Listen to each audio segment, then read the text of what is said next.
બિહાર દલીપપુરથી ટ્રેનના માધ્યમથી અત્રે સુરત મુકામે આવી અવધ ટેક્સટાઇલ માર્કેટમાં 6 ઘરફોડ ચોરીના ગુનાને અંજામ આપનાર રીઢા આરોપીને તેના વતન ખાતેથી ઝડપી પાડતી સુરત શહેર ક્રાઇમ બ્રાન્ચ.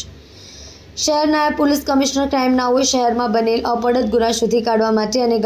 બનતા ગુનાઓ અટકાવવા માટે જરૂરી સૂચનાઓ આપવામાં આવી હોય અનુસંધાને પોલીસ ઇન્સ્પેક્ટરના માર્ગદર્શન હેઠળ ડીસીબી પોલીસ સ્ટેશનના ચેઇન સ્નેચિંગ સ્કોરના પોલીસ સબ ઇન્સ્પેક્ટરની ટીમના પોલીસ માણસો સાથે શહેર વિસ્તારમાં બનેલ ગુનાની વિઝિટ કરી ટેકનિકલ અને હ્યુમન ઇન્ટેલિજન્સ સર્વેલન્સથી વર્કઆઉટ દરમિયાન મળેલ બાતમીને આધારે આરોપી બિટ્ટુકુમાર સત્યેન્દ્ર નારાયણ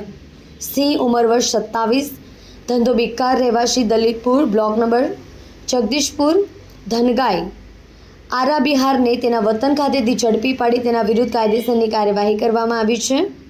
મજકૂર આરોપીની પૂછપરછમાં સન 2012થી સુરત ખાતે રોજગારી અર્થે આવતો જતો હોય પોતાના મોજશોખ પૂરા કરવા માટે વાપરવાના રૂપિયા ન હોવાથી શોર્ટકટમાં રૂપિયા મેળવવાના ઈરાદે સન 2021ની સાલમાં વરાછા વિસ્તારમાં ગ્લોબલ માર્કેટમાંથી દુકાનમાંથી 40,000 સન 2023ની સાલમાં રિંગ રોડ ઉપર આવેલ રાધાકૃષ્ણ ટેક્સટાઇલ માર્કેટમાં આવેલ એક દુકાનમાંથી 36 લાખની રૂપિયાની ઘરફોડ ચોરીના ગુનાને અંજામ આપી પોલીસમાં પકડાઈ જતા સન 2024ની સાલમાં